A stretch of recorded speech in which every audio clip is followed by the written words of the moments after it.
Yung mga idol, musta? Mandrag mga sports TV nga pala.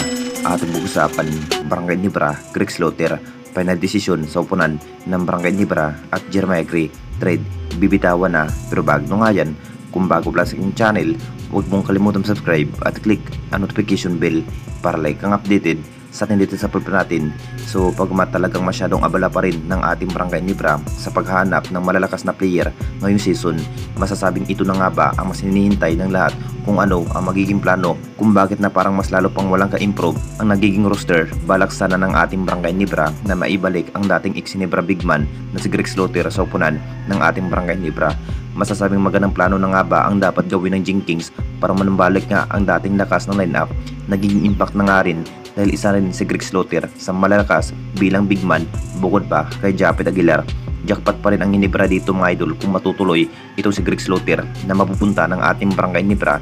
Kung titignan natin lahat mga idol, kung sakaling matutuloy itong si Greg Slaughter na maiiba na rin ang magiging sistema ni Coach Tim dahil nakita naman nating lahat sa naging performance itong si Greg Slaughter, hindi na rin mahihirapan itong si Japet Aguilar dahil may Greg Slaughter na nga bilang Ricksback ng Jenkins. Magandang nasa isip pa rin ng Jenkins dito mga idol, naging faktor rin itong si Greg Slaughter sa ilalim. Maraming kupunan pa rin ang nagka-interesado kay Greg Slaughter mga idol, pero sa kupunan ng Barangay Nibra pa rin ang kanyang gustong mapupuntahan muli. Kung makapag-final decision na rin, magugulat pa rin ang lahat dito mga idol kung kinukonfirm na nga rin na mapupunta at pumirma ng bagong kontrata ang nasabing big man na si Greg Slaughter.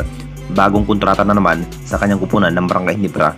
At dito na naman tayo sa isa pa nating balita, Jeremiah Gray, big trade, bibitawan na nga ba ng Barangay Nibra? Alam na nating lahat mga idol, magbabawas na rin ng Jenkins, yung player na hindi gaano makakambag sa upunan ng Barangay Nibra, na parang huhugot pa rin ng malalakas na player ang Barangay Nibra dito mga idol. Ang pangarap na makuha ang hinangad na kampyonato sa ating liga ngayong season.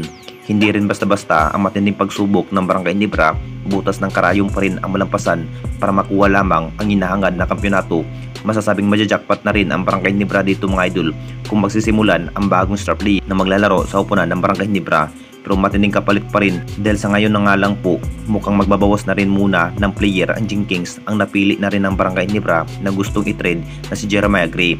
Isa na rin si Jeremiah Gray na hindi gaanong makakambag sa upunan ng Barangay Nibra dahil sa mainiindang guto injury ang nasabing player na si Jeremiah Gray. Kung makapag-desisyon na rin ang Hinibra management dito mga idol na si Jeremiah Gray ang bibitawan, agad papalitan ng bagong player itong si Jeremiah Gray.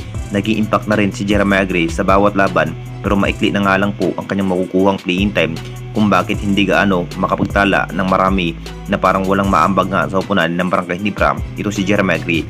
Isa na rin sa mainaindang guto injury kung bakit ganito nga ang kanyang performance at hindi gaano mabibigyan ng mahabang playing time ang nasabing player. Anong masasabi ninyo mga idol tungkol sa ating video?